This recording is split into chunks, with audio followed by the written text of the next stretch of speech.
Swami Shri Prabhupada ki. Iskandar Jaya Shri Prabhupada ki. Jaya Om Ishmatad Paramahansa Parivajakatai Astatar Zara Shri Srimad His Divine Grace Shri Bhakti Siddhanta Saraswati Goswami Maharaj Prabhupada ki. Ananta Koti Vaishnava ki. Namataya Sahaidas Thakur ki.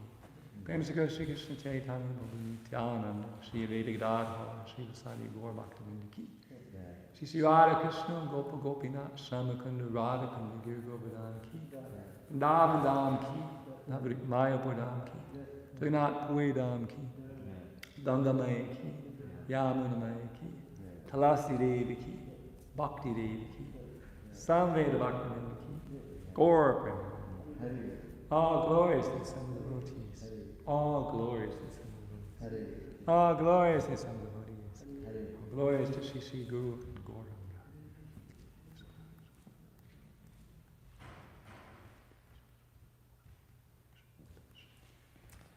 Reading from Srimad Bhagavatam, Canto 2, entitled The Cosmic Manifestation. Chapter. Oh yes, yes. Canto 2, The Cosmic Manifestation. Chapter 10, which is the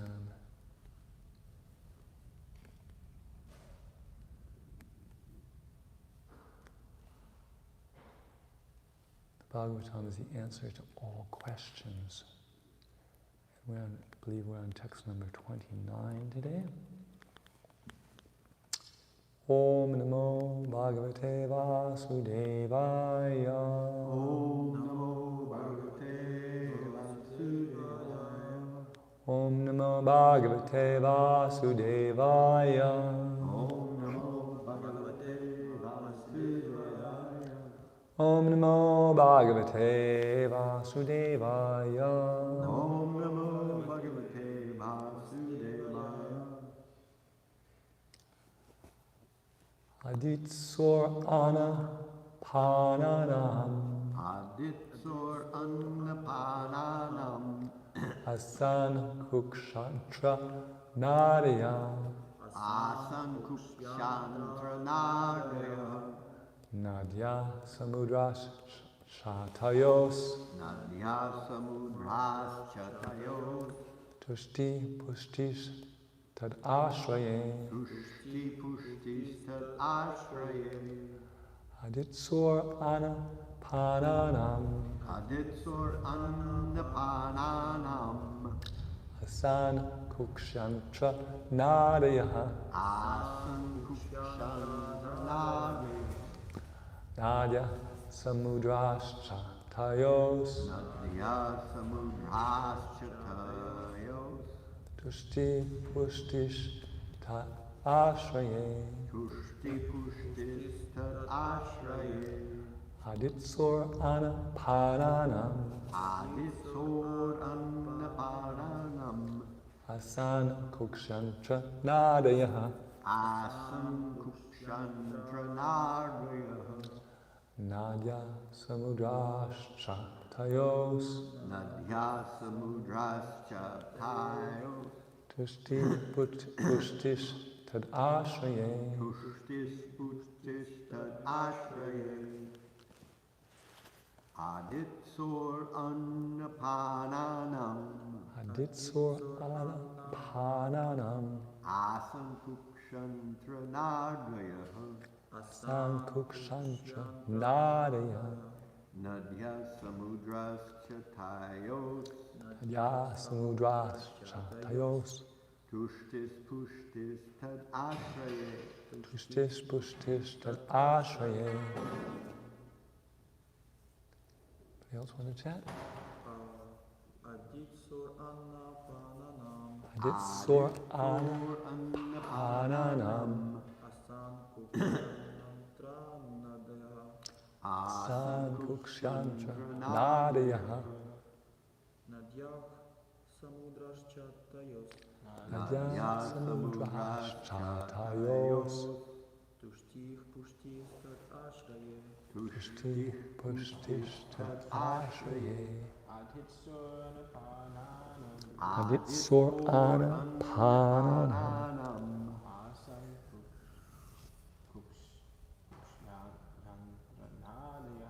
Asan Kukshyantranadaya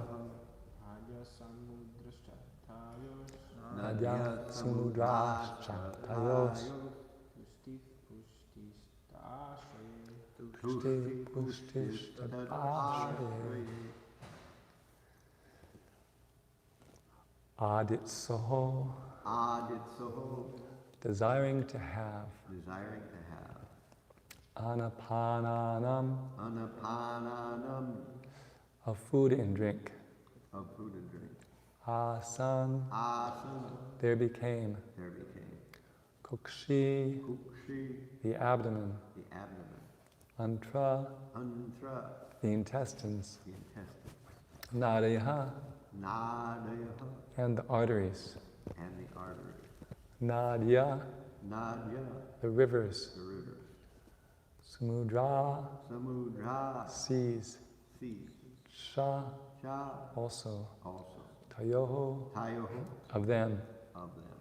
Tushtihi sustenance. Pushtihi metabolism. Tat of them. Ashraye the source. Translation. When there was a desire to have food and drink, the abdomen and the intestines and also the arteries became manifested. The rivers and seas are the source of their sustenance and metabolism. Please repeat.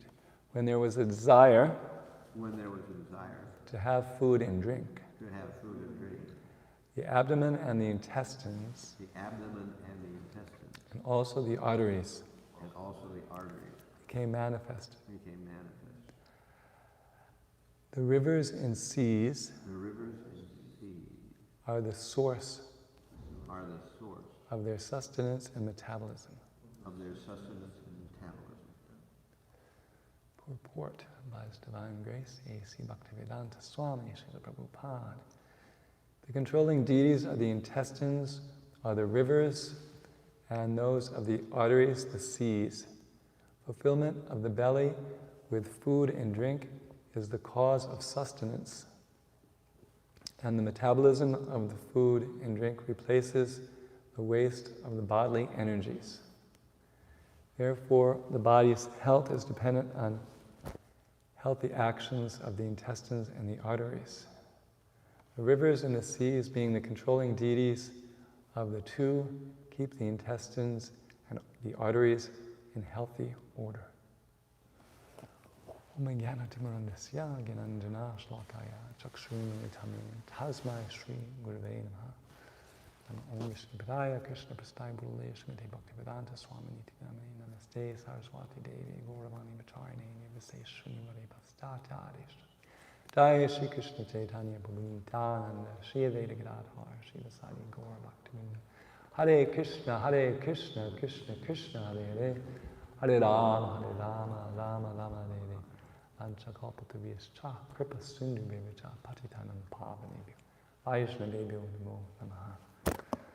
So we're continuing to hear the gradual development of the creation based on the desire of the Lord in His universal form to have different sensual experiences, and how that produces the senses, the sense objects and the controlling deities. So here we're learning about food and drink and the intestines and the arteries, and how the rivers are the controlling deities of the intestines and the arteries. The seas are the controlling deities of the arteries. So, of course, there's personalities involved with the, when we say the controlling deities, the seas are the controlling deities, or the rivers are the controlling deities, there are personalities associated the seas and the rivers. Each of the rivers has a particular goddess associated with the rivers. The rivers all have feminine names, which usually end in a long A or a long I, as feminine names do in Sanskrit. And then there's the ocean personified, who shows up in the pastimes of Lord Ram when he's a little dissatisfied with her not coming to greet him when he first arrives there and offer all kind of respects, and he gets on her case basically. And she offers some prayers of apology. So there's another purport which I didn't have time to look up. It talks about how the bathing in these different bodies of water has a beneficial effect on the health, because basically you come in tune with the controlling deity who's controlling that part of the body, and therefore bathing in these different bodies of water is recommended to maintain good health. Actually, I was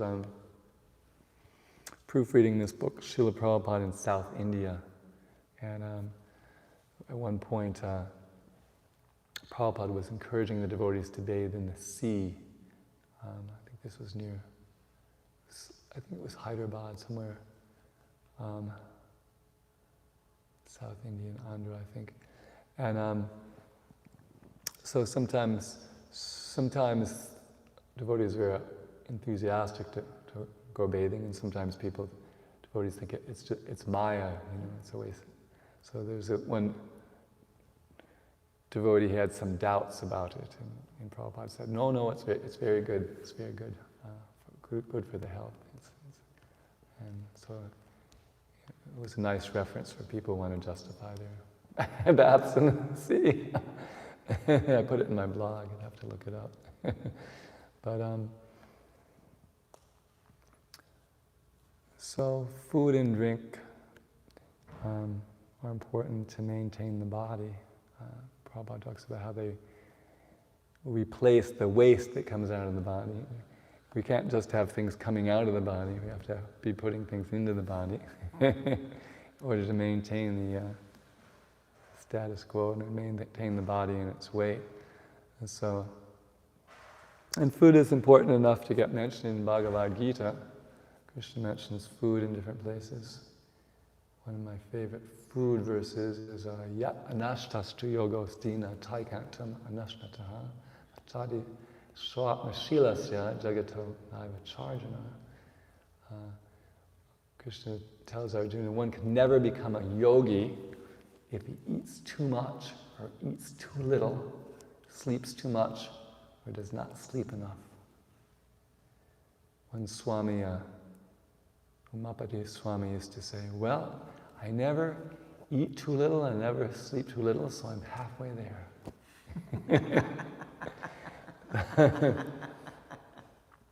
So then the next verse also is relevant to that. It's more famous. Let's see if I can remember. One who's temperate in his habits of eating, sleeping, work, and recreation can mitigate all material pangs by practicing the yoga system. So that's 6:16 and 6:17 Bhagavad Gita. So regulation is an important point that's basically Krishna's mentioning, because the yukta har viharasya yukta chetasya karmasu yukta svapna nibodasya yogam bhavati dukkha. The body functions better when these things are balanced in regulation, because the whole idea of yoga is to control the mind.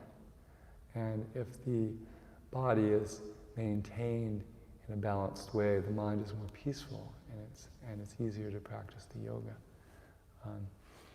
And if we eat too little, we won't have the energy to practice the yoga. And if we eat too much, we'll be lethargic and sleepy. we also won't have the energy to practice the yoga. So Krishna is very practical. Then another nice verse about eating is 15:14, which they don't quote very much. Aham vaisvanaro bhutva praninam dem ashrita pranapana samayukta panchachanam chaturvadam. I am the fire of digestion in all living beings. I join with the incoming and outgoing air to digest the 4 kinds of foodstuffs.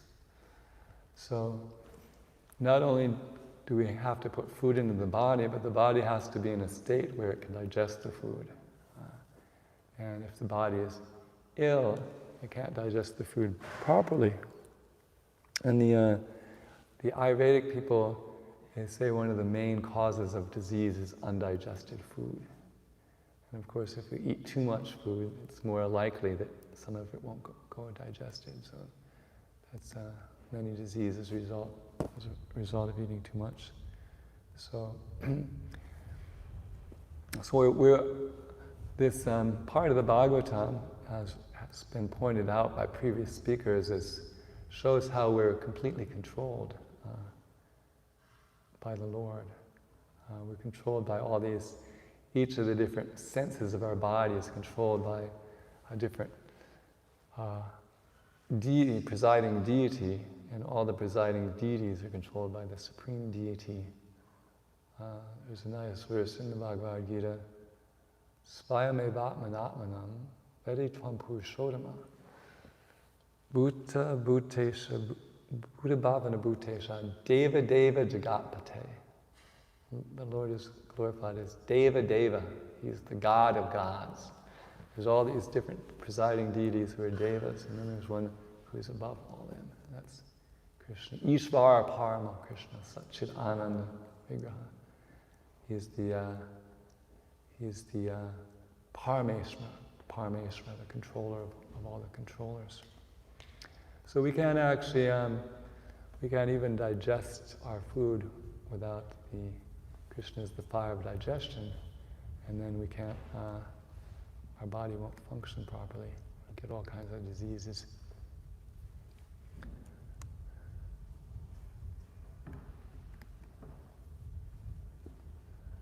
So Krishna takes the trouble of mentioning how there's the food that we eat, just like the sacrifices we perform or the austerities we perform, or they all can be in 3 different modes of material nature. And generally it's recommended that the devotees take food in the mode of goodness because of its different qualities. So food in the mode of goodness is described in Bhagavad Gita 14:8, I believe. 17:8. Ayur sattva bala rogya. So ayu means it increases one's duration of life. Ayu sattva, it purifies one's existence. Bala, it gives strength. Arogya, it gives freedom from disease. Sukha priti vivardhana, it increases happiness and satisfaction. Rasya, it's tasty. Snigdha, it's enduring or fatty, depending on whether you read the word for word or the translation. Stira, enduring. Stira is enduring. And hridya, it's very dear to the heart, pleasing to the heart. And then opposed to this is food in the other modes of nature. Katvamya, lavanat ushna, food that is too bitter, food that is too sour, food that is too salty, food that is too hot. Tiksha, ruka, vidanina, food that is too pungent, dry, or burning. Ahara rajasayesta,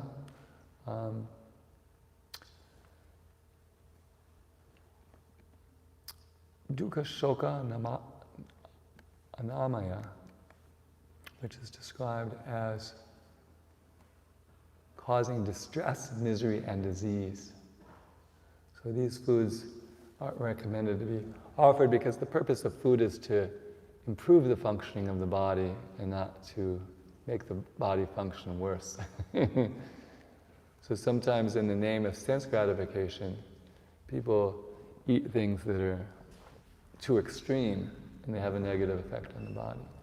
So that's not good for the practice of yoga because we're trying to keep the body healthy so we can focus our mind on Krishna.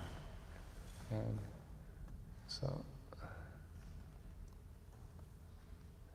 and then the really bad food is described in the next verse. Yata yamam gadarasam puti paryashitam chayat uchistam abhichamedam bhojanam tamasapriyam. Yata yamam, which is food that's prepared more than 3 hours before eating. Gadarasam, food that has no taste. Puti, food that is bad smelling. Paryushitam, food which is decomposed. Puti paryushitam chayat. Uchistamapi chamedam, food that consists of remnants and food that is untouchable. Bhojanam tamasapriyam is dear to those in the mode of ignorance. Actually, one time I was serving prasadam and there was some leftovers and they heated them up, and so some of the people wanted seconds on them, and some of the people just smelling them didn't want to touch them at all, So Jayaveda Swami was saying there, so I said, "Hey Maharaj, how is it? Some people are attracted to having seconds on this, and other people don't even want me to get anywhere near with it because I was serving out, He said, well, there's 3 modes of material nature. So,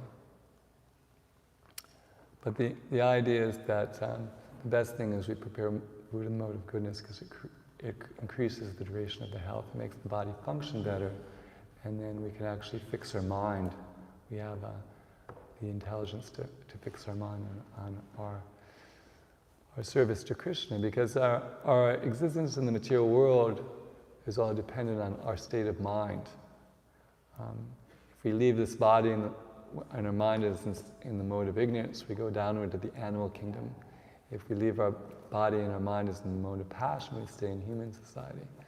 And if we leave our body with our mind in the mode of goodness, we attain the heavenly region. And if we fix our mind on Krishna, the Supreme Personality of Godhead, as he recommends in Bhagavad Gita, we attain the spiritual kingdom.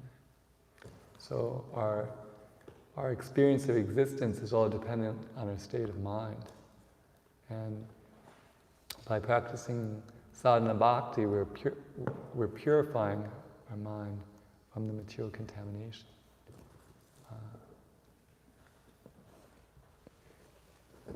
And when our mind is completely pure, we spontaneously think of Krishna. Actually, it's possible to perform devotional service that's tinged by the different qualities, the modes of nature. And Kapila Dev talks about this in the 3rd canto, chapter 29. It's a nice little section, because in our practice of devotional service, sometimes we, to the extent we're materially contaminated, we see these different things coming up, and it's good to recognize them. Devotional service executed by a person who is envious, proud, violent, and angry, and who is a separatist, is considered to be in the mode of darkness. The worship of deities in the temple by a separatist with a motive for material enjoyment, fame, and opulence is devotion in the mode of passion. When a devotee worships the Supreme Personality of Godhead and offers the results of his activities in order to free himself from the inebrities of fruitive activities, his devotion is in the mode of goodness. So if somebody wants to become free from their karma if they want to attain liberation, that's all like in the mode of goodness. If they want to have some material gain, that's in the mode of passion. And if they're violent, angry, then they're in the mode of darkness. But there is a transcendental stage of practicing devotional service, which is described in the next 2 verses. Manifestation of unadulterated devotional service is exhibited when one's mind is at once attracted to hearing the transcendental name and qualities of the Supreme Personality of Godhead, who is residing in everyone's heart. Just as the water of the Ganges flows naturally down toward the ocean, such devotional ecstasy, uninterrupted by any material condition, flows toward the Supreme Lord. So the idea is that by practicing the sadhana bhakti, our consciousness becomes more and more purified from these different material contaminations, and then we're spontaneously attracted to the Supreme Lord, and we just serve Him out of natural attraction as a natural function. And when we're in that state, we have the same consciousness as the residents of the spiritual world, who are also serving Krishna out of spontaneous affection, and then at the end of this life we go to the spiritual world because we have attained that state. So,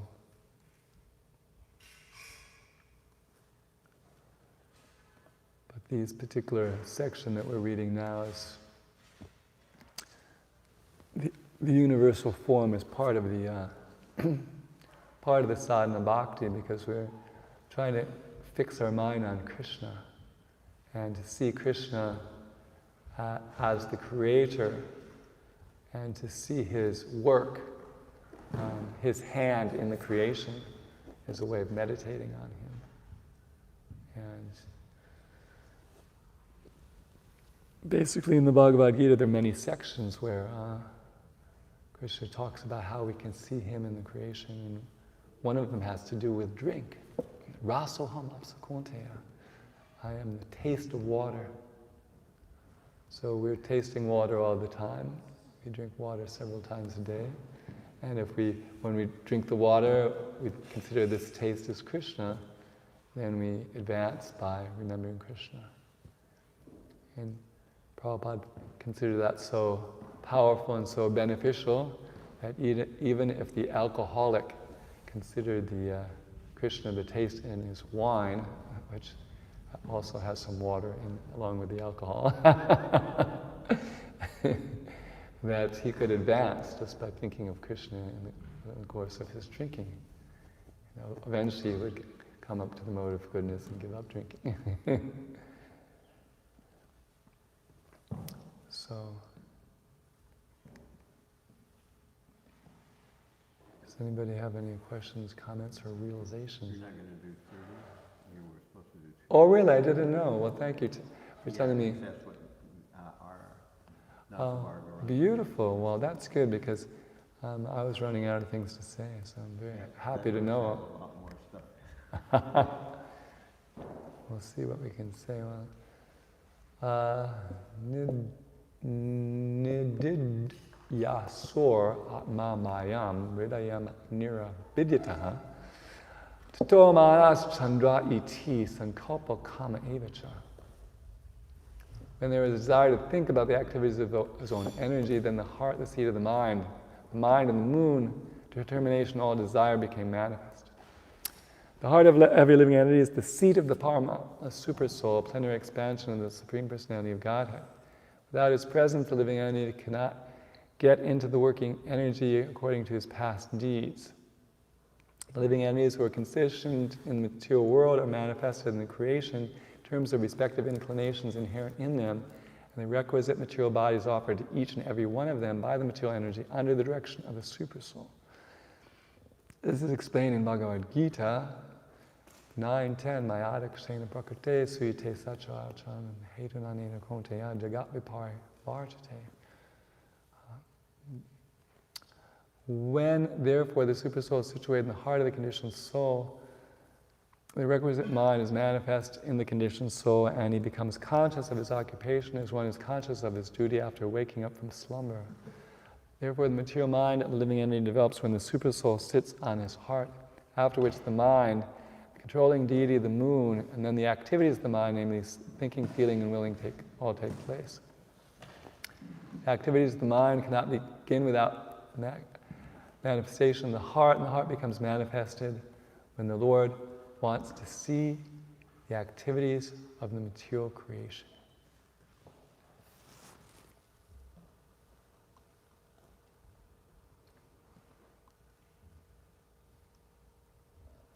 So here we learn that the heart is the seat of the mind, and that we're reminded that the Paramatma, the plenary expansion of the personality of God, is in the heart. And that He's reminding us about what we want to do from our past life. Because actually we can't remember anything without being reminded by Krishna.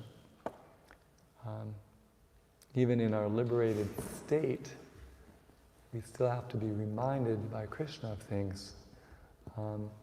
That comes up in Bhagavad Gita, where Arjuna is surprised that Krishna instructed Vivaswan in this yoga knowledge in the beginning, when Vivaswan is a lot older than Krishna.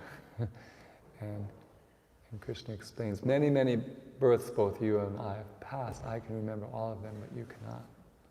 So even in our liberated stage, we're subject to being reminded by Krishna. So the point's made, we get a body according to what we wanted, and we get a mind also based on what we wanted. And things carry over from the previous life. For example, sometimes people are found to be very much afraid of the water, and that's because in their last life they drowned. And Krishna's reminding them. There's one of these reincarnation cases of Ian Stevenson. There was there's one person who, when a certain other person was around them, they would be in complete anxiety. And it was found out that that was because that person murdered them in a previous life, you know. And the Lord is Paramatma reminding them, hey, watch out for this guy. So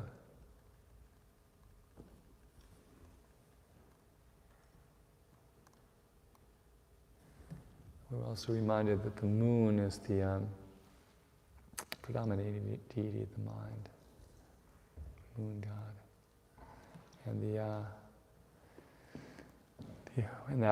the astrologers would know that, because the position of the moon in the chart has to do with one's mental activities.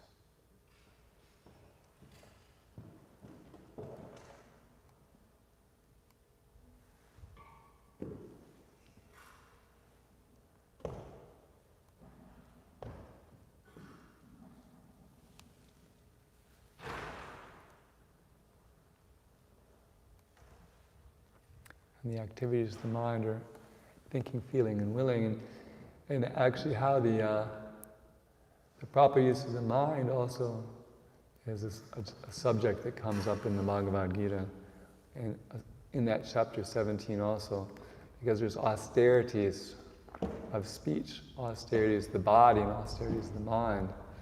And the austerities of the mind, manaprasada somatvam monamatma vinigraha bhavasam shuddhite tapamanasam uchate. Satisfaction, simplicity, gravity, self-control, and purification of one's existence are the activities of the mind. So that's one of the problems in this particular age, is people's minds are agitated by the lower modes of material nature. So they experience things like depression, which is a manifestation of the mode of ignorance. Lamentation, shoka, is associated with ignorance. And then people are experiencing also anxiety, which is fear, which is also ignorance.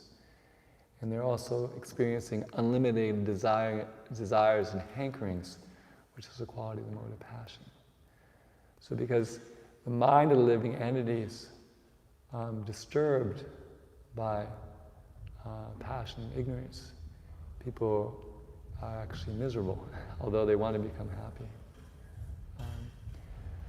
But they would become happy if their mind is fixed in the mode of goodness.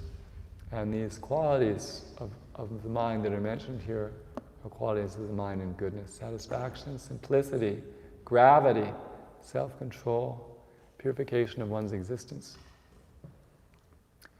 So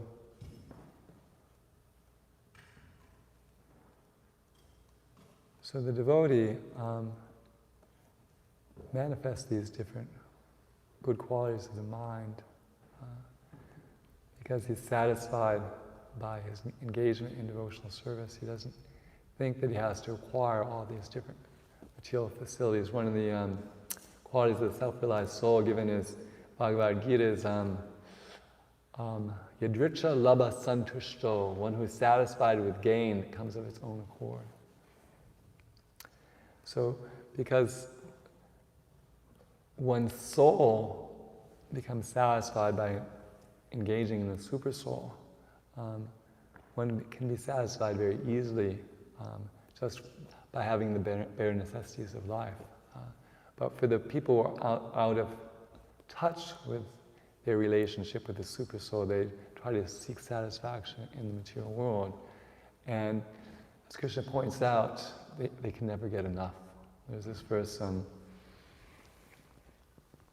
let's see, Vritam Gyananetena Gyanino Nityavairna Kamaropayana Konte Dusprayana Lenacha. The wise living entity's pure consciousness is covered by his eternal enemy in the form of lust, which burns like fire and is never satisfied. So, because the impure soul is covered by this lust, he's always imagining that if he attains some material thing, he'll be happy. When that's actually not a fact. Because he's actually a spirit soul who delights in serving the super soul, that will give him satisfaction. And as far as the body is concerned, he just needs the bare necessities. He needs some food to eat, a place to sleep, some clothes to wear. And he can be completely satisfied if he has a positive engagement in the service of the Lord. The purport of this particular verse is nice. Prabhupada talks about that to train the mind, we should detach it from sense gratification. And the best way to do that is to think of doing good for others.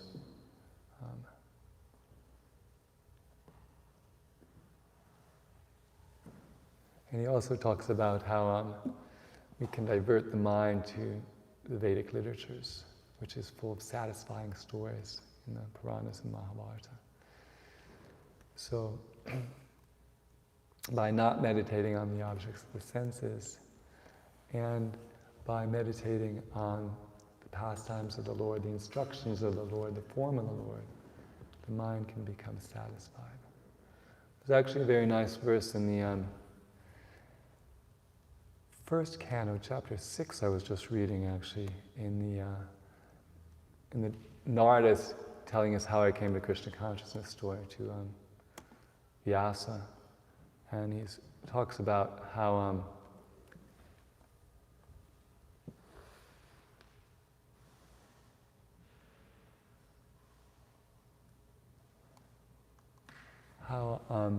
just by meditating on the form of the Lord, one's can be completely satisfied.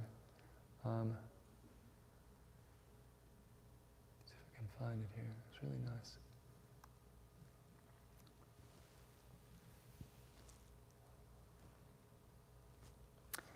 The transcendental form of the Lord, as it is, satisfies the mind's desire, and at once erases all mental incongruities. So, our mind may be perplexed by so many different things, but if we just fix it on form of Krishna. It can be peaceful.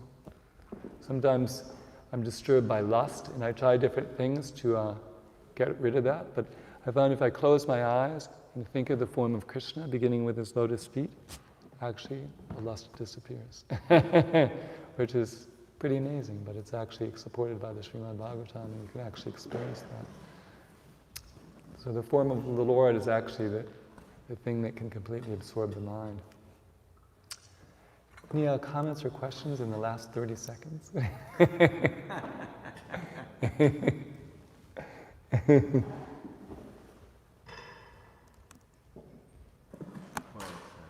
actually overtime.